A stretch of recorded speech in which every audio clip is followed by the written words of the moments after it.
explain basic concepts of biosystematics, taxonomy and classification. Classification or systematics was to organize the vast number of known plants and animals into categories that could be named, क्योंकि एक के बाद एक बहुत सारे plants और animals की categories को हमें अरेंज करना जरूरी था, इसलिए क्लासिफिकेशन हमने शुरू करा. रिमेम्बर्ड एंड डिस्कस, आपने सुना होगा, बहुत सारे आते जा रहे थे. Modern classification also attempts to show the evolutionary relationship among organism. A system based on categories that show such relationship is called a natural system of classification based on categories assigned only for convenience. Example, classification of flowers by colours is an artificial system. मैं अभी इसको explain करूंगी कि natural और artificial का basic difference क्या होता है. अभी आप सिर्फ नोट्स पे फोकस कर सकते हैं. फिर मॉडर्न क्लासिफिकेशन के बारे में थोड़ी सी इन्फॉर्मेशन यहाँ पर लिखी है, और ये मॉडर्न ब्रांच ऑफ टेक्सोनॉमी का वर्ड आ रहा है यहाँ पर, वो भी आप देख लीजिए. ये नोट्स, क्योंकि सब कहते हैं नोट्स भी आना चाहिए वीडियो में, कमेंट सेक्शन में आती जो चीजें हम उसी को इंक्लूड कर रहे हैं, तो यहाँ से आप नोट्स भी लिख सकते हैं. एंड अब मैं इसको एक्सप्लेन करती हूँ कि इस पैराग्राफ में बेसिकली क्या समझाया गया है. चलिए, तो फिर आप स्टार्ट करते हैं. नोट्स भी आपके सामने है. अब मैं समझाती जाती हूँ एक एक चीज को. टेक्सोनॉमी या फिर सिस्टमैटिक्स की अगर बात करें तो क्लासिफिकेशन को हम स्टडी करते हैं under the branch of biology called systematics. इतना पहले क्लियर होना चाहिए. सिस्टमैटिक्स वो ब्रांच है जिसके अंडर में आप पढ़ते हो क्लासिफिकेशन को, ठीक है. So classification is studied under the branch of biology called systematics. The term systematics was given by Linnaeus. अब जो टर्म थी सिस्टमैटिक्स वो किसने दी थी? सबसे पहले लीनियस ने दी थी, साइंटिस्ट थे ये. टेक्सोनॉमी, अब टेक्सोनॉमी क्या होता है वो समझना. Taxonomy is the study of identification, ठीक है, nomenclature, classification and study of inter relationship of living organism. जब आप किसी ऑर्गेनिज्म को आइडेंटिफाई करोगे, पहचान लोगे कि ऑर्गेनिज्म है, फिर उसका नॉमेनक्लेचर, उसका नामीकरण होगा, फिर उसको क्लासिफाई करोगे कि अच्छा आपने जो 5 किंगडम बनाया उसमें आप किस में रखोगे, उसको क्लासिफाई करना कहते हैं. और फिर लास्ट में उसकी स्टडी करते हो कि इनकी आपस में क्या इंटर रिलेशनशिप्स है. जैसे कि कैट है और लायन है, दोनों एक ही नीचे मतलब फैमिली में आती है. कैट और टाइगर, लायन, ये सब एक ही तरफ आते हैं, लेकिन इनका रिलेशनशिप आपस में कैसा है? तो कैट और लायन एक दूसरे को, मतलब कहना चाहिए वो अलग स्पीशीज में आ जाते हैं, वो एक दूसरे के साथ ब्रीडिंग नहीं परफॉर्म कर सकते, वो उनकी इंटर रिलेशनशिप हो जाएगी. ये मैं आपको समझाना चाह रही हूँ. तो टेक्सोनॉमी ये चीज होती है. अब ये जो वर्ड था टेक्सोनॉमी, इसको सबसे पहले एपी डेकेंडोले नाम के एक साइंटिस्ट थे, इन्होंने बताया था कि एपी डेकेंडोले आए थे, उन्होंने कहा वर्ड टेक्सोनॉमी रखा जाएगा, और उन्होंने इसको उनकी बुक जो थी थ्योरी ऑफ एलिमेंट्री बॉटनी, उसमें सबसे पहले देखा था, ठीक है. अब क्या होता है कि जो न्यू सिस्टमैटिक्स आप कुछ भी नाम रख सकते हो, इसका नाम रखा गया बायोसिस्टमैटिक्स. तो एक था हमारा नॉर्मल सिस्टमैटिक्स, जो कि हम पहले के टाइम पे पढ़ा करते थे. जो पहले का टाइम था उसमें सिर्फ सिस्टमैटिक्स कहा जाता था. लेकिन आज के टाइम में न्यू जनरेशन में हम बात करें तो हमारे पास आता है न्यू सिस्टमैटिक्स, नया वाला सिस्टमैटिक्स, जिसको हम बायोसिस्टमैटिक्स कहते हैं. अब ये बायोसिस्टमैटिक्स में क्या होता था? सबसे पहले इसकी टर्म का नाम याद रखना, इनको दिया था जूलियन हक्सले ने. जूलियन हक्सले, आप ऐसे याद रखते हो, कोई चीज हक्स से ले लेते थे, वो हक्सले. ओके, सो जूलियन हक्सले 1940 ने सबसे पहले ये टर्मिनोलॉजी दी थी. अब जो न्यू सिस्टमैटिक्स है, इसमें क्या होता है? ये एक ऐसी स्टडी होती है जो कि बेस्ड होती है on evolutionary as well as genetic relationship. Mind my words. किस पे बेस्ड होती है? इवोल्यूशनरी और जेनेटिक रिलेशनशिप पे बेस्ड होती है. यानी कि क्या देखती है कि पहले से कैसे ऑर्गेनिज्म इवॉल्व हुए होंगे. जैसे कि अगर मैं इसको एक्सप्लेन करूं तो क्या होता है, ऐसा माना जाता है कि पहले सभी ऑर्गेनिज्म फिश थे और पानी में रहा करते थे.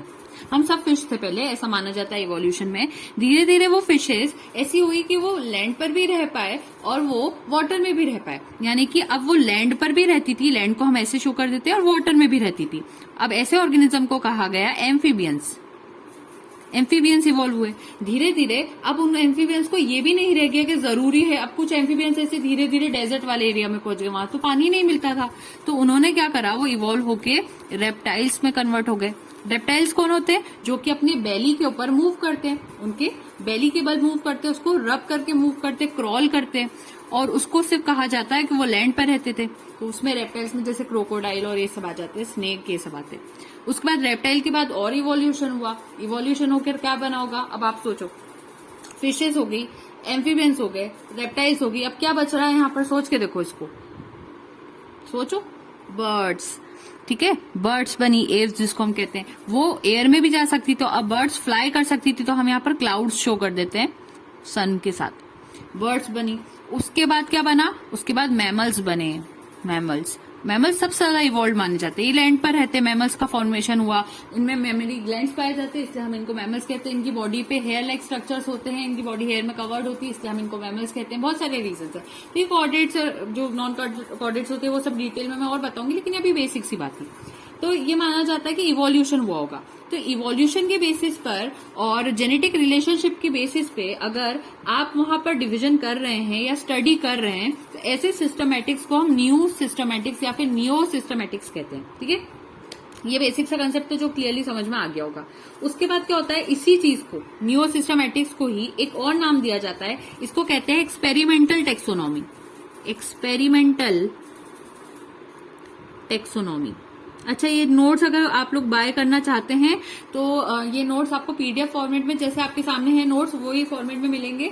और पीडीएफ फॉर्मेट में आपको कहाँ मिल जाएगा, आप इंस्टाग्राम पे माइंडस्पेन ट्यूटोरियल्स के आईडी पे डायरेक्ट मैसेज का ऑप्शन होता है, वहां करेंगे तो पीडीएफ का रेट भी आपको उस पर मतलब पूरा चैट में मिल जाएगा, बता दिया जाएगा। आप पूछते जाएंगे जैसे जो टॉपिक चाहिए होगा, और पीडीएफ के फॉर्मेट में नोट्स आ जाते हैं, आप उसको डाउनलोड कर सकते हैं, देन आपके पास रख सकते हो नोट्स को, अगर आपको ये नोट्स चाहिए तो। But you have to buy it. ठीक है, और एक्सपेरिमेंटल टेक्सोनॉमी इसका नाम रखा गया as compare to morphological character. यहाँ पर कंपैरिजन में देखा जाए, अच्छा ये पूरा नाम यहाँ पर आ रहा है, देखो, mainly based on evolutionary as well as genetic relationship as compare to morphological character. सिर्फ बाहर के कैरेक्टर्स को देखकर हम यहाँ पर इसकी स्टडी नहीं करते हैं, बल्कि हम इवोल्यूशनरी और जेनेटिक रिलेशनशिप की स्टडी के कंपेरिजन करके ही यहाँ पर न्यू सिस्टमैटिक्स को पढ़ते हैं। ये समझ में आता है। अब इसके अंदर हम और कितनी सारी चीजें देखते हैं। इसके अंदर हम देखते हैं डिस्क्रिप्शन ऑफ एनाटॉमिकल कैरेक्टर्स, क्योंकि देखो मॉर्फोलॉजी होती है बाहर से रिलेटेड, बाहर के कैरेक्टर्स, एनाटॉमी होती है अंदर के कैरेक्टर्स की, तो हम एनाटॉमिकल कैरेक्टर्स देखते हैं यहाँ पर, साइटोलॉजिकल कैरेक्टर्स देखते हैं और मॉर्फोलॉजिकल भी देखते हैं। ठीक है, तीनों कैरेक्टर्स को देखते हैं। इसलिए न्यू सिस्टमैटिक्स थोड़ा ज्यादा इवॉल्व है ना, क्योंकि पुराने सिस्टमैटिक्स में हम ये सारी चीजें नहीं देख रहे थे, अब हम ये सारी चीजें देखते हैं। ठीक है, अब जो हिस्ट्री ऑफ क्लासिफिकेशन थी are available in Upanishad and Vedas. ऐसा कहा जाता है कि हिस्ट्री ऑफ क्लासिफिकेशन आप देखोगे तो ऐसा कहा जाता है कि पहले उपनिषद और वेदास में भी इसके बारे में जिक्र हुआ है। उसके बाद आया था छंदोग्य उपनिषद, इसमें एनिमल क्लासिफिकेशन के बारे में बात की गई। उसके बाद सुश्रुता संहिता, ये सारे एक्स्ट्रा नाम है, यहाँ से आप इसको देख सकते हो। ये हिस्ट्री की बात हो रही है, क्योंकि मैंने आपको बताया था मैं आपको इस लेक्चर में हिस्ट्री ऑफ क्लासिफिकेशन की तरफ भी लेकर जाऊंगी। ठीक है, तो आप हिस्ट्री देख सकते हो, यहाँ से हिस्ट्री मिल रही है आपको। हिस्ट्री तो याद ही करनी होती है, इससे आपको भी याद करना रहेगी। तो यहाँ पर हम हिस्ट्री ऑफ क्लासिफिकेशन देख रहे हैं अभी, और हिस्ट्री ऑफ टेक्सोनॉमी बाद में हम और समझेंगे। एक ही चीज में आते हैं वो, ये सब चीजें आगे हिप्पोक्रेट्स और एरिस्टोटल आए। They classified animals into 4 major groups like insect, birds, fishes and whales. उन्होंने फिशेस में वेल्स को पहले नहीं रखा था, ये प्रॉब्लम थी। ये पूरा टेक्सोनॉमी जो पोर्शन है सिस्टमैटिक्स, उसका इंट्रोडक्शन हो गया। नॉलेज, एक सेकेंड इसको रोकते हैं, डोमेन। और भी बहुत सारे बॉटनी जूलॉजिस्ट ने शुरू की थी ये स्कीम, कि नई नई तरह से क्लासिफिकेशन शुरू करते जाते थे। So before the idea of evolution there was no impetus to show more meaningful relationship among species. ऐसे में और एक रहते हैं एयर में। लॉरेंट डे जुसू, आपको जाए सब चीजों को। उसके बाद फाइनली रॉबर्ट एच विटेकर आए। उन्होंने, वो एक अमेरिकन थे जिन्होंने सबसे पहले 5 kingdom system of classification start किया, उसके बारे में बताया। और 5 आ रही थी, उसी को important contribution in field of classification में और समझ लो। Theophrastus, father of botany, book De Historia Plantarum, classify 500 plants into 4 major group, trees, shrubs, under shrubs and herbs. उसके बाद ये आए, ये सब एक एक करके आप देखते जाइए। पेडोनियस डिस्कॉरिडिस आए, फिर उसके बाद चराका आए, एंड्रिया सिल्जल पिनो आए। ये सब इंपॉर्टेंट कॉन्ट्रीब्यूशन है, इसलिए इनके नेम्स हम देख रहे हैं। जॉन रे आए। उसके बाद कैरलस लीनस का कॉन्ट्रीब्यूशन क्या रहा, माइकल एडेंसन का क्या था, L de Jussieu, AP de Candolle, George Bentham, Joseph Dalton Hooker थे। उसके बाद AW इकलर थे। इतने सारे आए। उसके बाद क्या हुआ, एडोल्फ एंगलर, कार्ल प्रेंटल, इन्होंने क्या किया, CE बेसी, जॉन हचिंसन, आमन तख्ताजन, आर्थर क्रोंकिस, ये सबके नेम्स आपको बता दिए यहाँ पर। अब क्या हुआ, क्लासिफिकेशन में कहा जाता है ये recognition and complete description of different species है। Development of a system for easy identification of species both known and unknown. हम इस सिस्टम में आइडेंटिफिकेशन करते हैं ऐसी स्पीशीज का जो कि जानते हैं हम और नहीं भी जानते हैं। Bringing out similar or correlated characters of various levels, formulating a scheme of hierarchical groups of species on the basis of their correlated characters. उनके एक जैसे कैरेक्टर्स के बेसिस पर हम क्लासिफाई करते हैं। फिर उसके बाद अकॉर्डिंग टू एपी डेकेंडोल क्लासिफिकेशन दो तरह का होता है, इंपीरियल एंड रैशनल क्लासिफिकेशन। अब जो सबसे शुरू में आपने इंट्रोडक्शन देखा था ना, वो सारे पॉइंट्स को मैं एक्सप्लेन करूंगी एक एक करके, ठीक है। अब समझते हैं। अब देखो क्या हो रहा है, एपी डेकेंडोल ने क्लासिफिकेशन को पहला इंपेरिकल में करा है और दूसरा रैशनल में करा है। अब इंपेरिकल को पहले देखते हैं। इंपेरिकल क्लासिफिकेशन ऐसा क्लासिफिकेशन है जिसमें प्लांट्स को क्लासिफाई किया गया था on the basis of there alphabetical order. जैसे एक प्लांट का नाम रखा अशोका ट्री, एक प्लांट का बी से फॉर एग्जाम्पल रखा बैम्बू, ठीक है। तो ए से जो आते थे एक साथ रख देते थे, बी से जो आते थे एक साथ रखते थे, यानी कि अल्फाबेटिकल ऑर्डर में उनका क्लासिफिकेशन हो रहा था on the basis of name of plant. On the basis of name plant kingdom can be classified into 26 groups.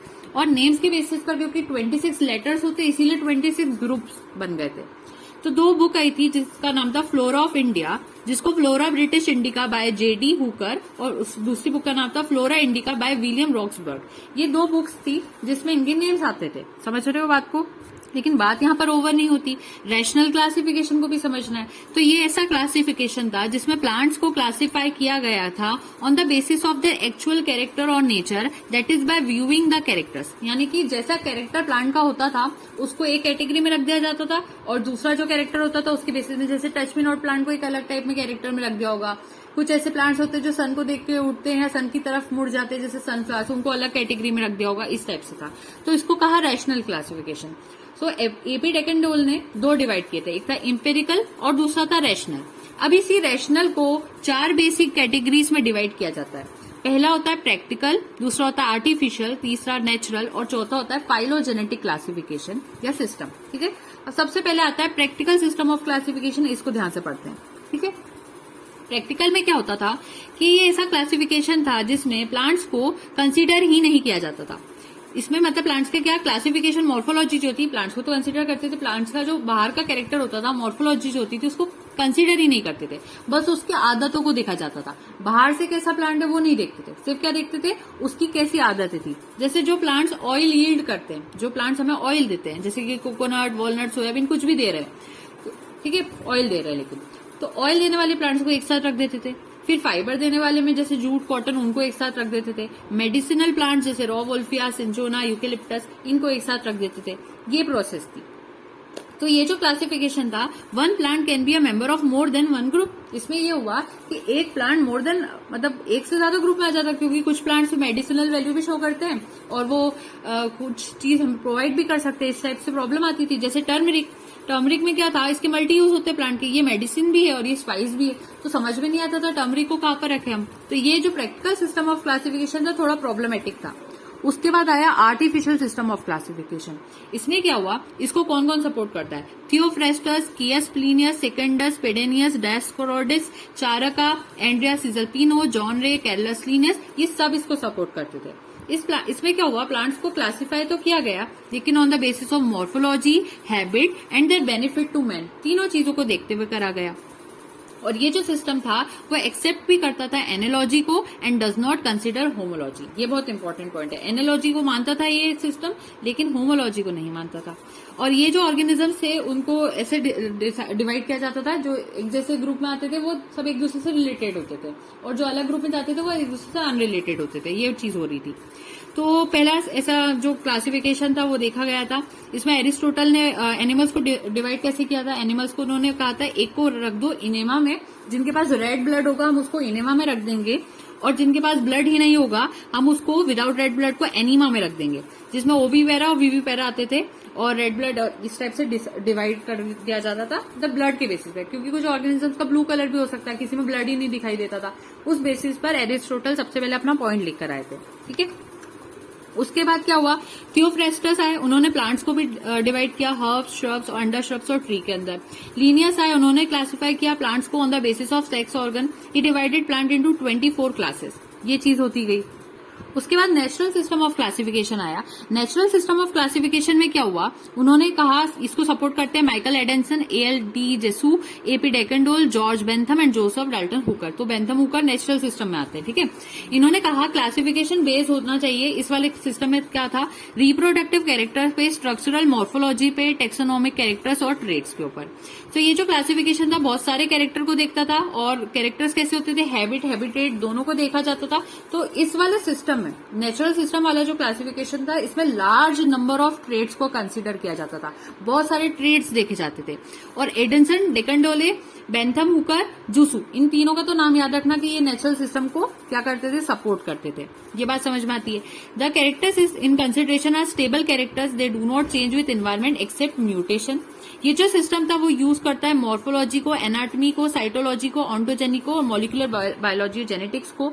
इसमें ये एनोलॉजी को तो अवॉइड करता है, लेकिन होमोलॉजी को प्रोवाइड करता है या ब्रिंग करता है, ये समझ के रखना, ठीक है। उसके बाद क्या हुआ, उसके बाद देखते हैं। ये रिलेटेड है, इसमें related organism occur in the same group whereas unrelated organism do not occur in the same group. पिछले वाले में क्या था, कभी कभी ऐसा थोड़ा बहुत मिक्सिंग हो जाती थी, रिलेटेड अनरिलेटेड भी कभी कभी आ जाते थे, लेकिन ये बहुत सख्ती से उसको अलग करता था। रिलेटेड बिल्कुल अलग, अनरिलेटेड बिल्कुल अलग, बहुत ध्यान रखता था उस चीज का। और ये first natural system of classification था प्लांट्स के लिए, जिसको प्रपोज किया गया था, वो थे शिम्पर 1879, और उसको इलॉबरेट किया था इकलर ने। तो first natural system of classification के ऊपर ये पॉइंट याद रखना। Natural system of classification animals के लिए सबसे पहले लीनियस ने दिया था। और natural system of classification for higher plants, उसको बेंथम हुकर ने देखा था, उन्होंने जेनरा प्लांटेरा में देखा था, क्लासिफाई किया था। ये सारी चीजें एक्स्ट्रा इन्फॉर्मेशन में। अब फाइनली आता है फाइलोजेनेटिक सिस्टम ऑफ क्लासिफिकेशन। ये बहुत इंपॉर्टेंट है, सबसे मेन यही वाला है। नोट्स दिखाई दे रहे होंगे स्क्रीन पर, जीनियोलॉजी पर आ गए हैं, और थोड़ा सा एडजस्ट कर लेती हूँ, मैं साइड में ले लेती हूँ उसको। एक्चुअली स्क्रीन पर भी मुझे पूरा शो करना, और मेरे टेक्स्ट को मुझे पास से दिखाने की प्रॉब्लम ये आती है कि वो स्ट्रेट नहीं दिखाई देता है। मैं इसको एडजस्ट कर रही हूँ, right. Phylogenetic system of classification based होता है कॉमन इवोल्यूशनरी डिसेंट पे। जिसका कॉमन इवोल्यूशन हुआ है वो सब एक साथ आएंगे। तो ये सिर्फ इवोल्यूशन को देखता रहा। इसको इकलर ने, एंगलर प्रेंटल ने, बेसी ने, हचिंसन ने, टाक्टाजन ने, सब ने सपोर्ट किया था। Phylogenetic system of classification initiate किसने किया था, एंगलर और प्रेंटल ने किया था, इन डाय नेचुरल लिंचन फ्लैंजन फैमिलियन में। Modern attempts at developing phylogenetic classification, उसमें ये सारे साइंटिस्ट के नेम आते हैं। और ये ऐसा क्लासिफिकेशन था जिसमें rearrangement of natural system using as many taxonomic characters in terms of evolutionary relationship. कितने भी कैरेक्टर्स देख लो, लेकिन इवोल्यूशनरी रिलेशनशिप के बेसिस पे देखे जाते थे। लेमार्क ने एक टर्म दी थी फाइलोजेनी, अर्नस्ट हैकेल ने कंसेप्ट दिया था फाइलोजेनी का, चार्ल्स डार्विन ने इसका ब्रॉड एक्सप्लेनेशन किया था उनकी बुक में ओरिजिन ऑफ स्पीशीज में, जिसमें जीनियोलॉजी, सीक्वेंस ऑफ इवोल्यूशन, ये सारे पॉइंट्स आए थे। और phylogenetic classification is also known as cladistic classification जाती। सबसे पहले किंगडम आ जाता है, फिर फाइलम आता है, फिर उसके बाद क्लास आती है, फिर ऑर्डर आता है, फिर उसके बाद फैमिली आती है, फिर उसके बाद जीनस आता है। और वेराइटीज और स्ट्रेन्स के बारे में थोड़ा सा इन्फॉर्मेशन है यहाँ पर। स्ट्रेन थोड़ा इंपॉर्टेंट है, इसको ध्यान से देखना। बायोकेमिकली डिसिमिलर ग्रुप इसमें आते हैं, usually in reference to micro organism में हम स्ट्रेन टर्म का यूज करते हैं। Strain is often represented by letters और number, example S marcescens, while questions arising regarding similarities, homologous structures, analogous structures, cellular organisation, biochemical similar. अब देखो, systematics expressing relationship. Biosystematics is the study of reproductive compatibility and gene flow to infer evolutionary relationship. Biosystematic एक ऐसी study होती है जिसमें हम reproductive compatibility देखते हैं। क्या मतलब होता है रिप्रोडक्टिव कंपैटिबिलिटी का, कि फॉर एग्जांपल अगर हम बात करें कैट्स एंड डॉग्स, क्या आपस में रिप्रोडक्टिवली कंपैटिबल है? नहीं। तो ये चीज देखी जाती है कि सारे ऑर्गेनिज्म जब हम क्लासिफाई कर रहे हैं वो रिप्रोडक्टिवली कंपैटिबल हो। दूसरी चीज होती है जीन फ्लो, ठीक है। जीन फ्लो को मैं आगे एक्सप्लेन करूंगी क्या होता है, अभी सिर्फ वर्ड ध्यान देना। ये पूरा जो सीरीज होगी उसमें हम जीन फ्लो को भी समझेंगे, कहीं ना कहीं एक पॉइंट चैप्टर आएगा तो वो आप उसमें पूरा अगर सीरीज देखेंगे आपको समझ में आ जाएगा।